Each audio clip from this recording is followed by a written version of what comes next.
Hi hello বন্ধুরা, শুভ সকাল। তো তোমরা কেমন আছো? আশা করি ভালো আছো। তো দেখো, এক্ষুনি আমার ছেলেকে সবাই স্কুলে ছেড়ে দিয়ে সবে আসলাম। এসে রুম টুম ঝাড় দিয়ে সব মোছামুছি করলাম। এবারে আমি টিফিনটা বানাবো।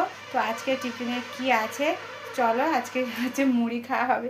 তো মুড়িতে কি বানাচ্ছি চলো তোমাদেরকে দেখাই। তো আমি আজকে খুব ব্যস্ত আছি, কারণ আমার ছেলের না আজকে মিটিং আছে। তাই হচ্ছে আমাকে তাড়াতাড়ি 9:15-20 দিকে বেরিয়ে যেতে হবে। কারণ হচ্ছে আমরা ওদের স্কুল ছুটি হয়, আমরা এখান থেকে 10:15 বেরোই।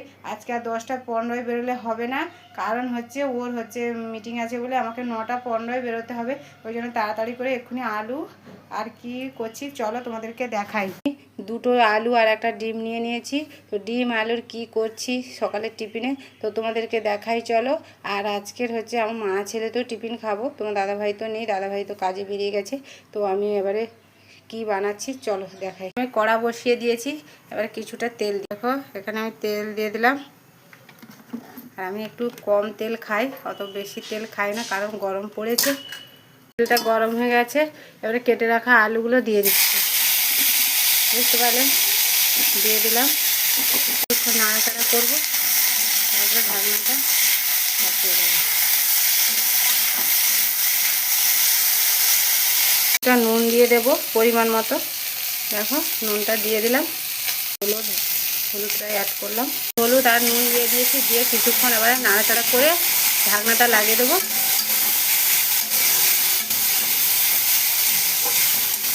আজকের হচ্ছে আলু আর ডিমের ভুজিয়া করছি, ভুজিয়া। আজকে খুব তাড়া আছে গো বন্ধুরা, তার জন্য আজকে রুটি টুটি করছি না, ভাবছি আজকে মুড়ি খেয়ে নেব, ডিম আর আলুর ভুজিয়া করব। চলো আর কি সাথে আছে দেখাবো। পেঁয়াজ কুচি দিয়ে দিয়েছি,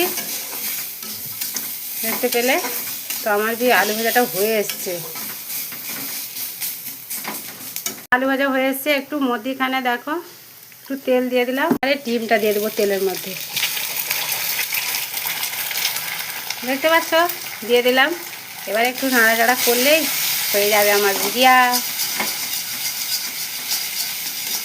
তো কারা কারা আমার মতন এরকম সহজে আলু আর ডিমের ভুজিয়া বানাও অবশ্যই কমেন্টে জানিও। লঙ্কা গুঁড়ো অ্যাড করছি। আমার আলু আর ডিমের ভুজিয়াটা রেডি হয়ে গেছে। তো চলো এবারে আমি মুড়িটা রেডি করব। আমি মুড়ি নিয়ে নিয়েছি, আর দেখো এখানে আমি শসা নিয়ে নিলাম, এখানে দেখো পেঁয়াজ কুচি, আর এই দেখো ভাজা রেডি হয়ে গেছে, ভাজাটা নিয়ে নিলাম। ব্যাস এই ছিল আমার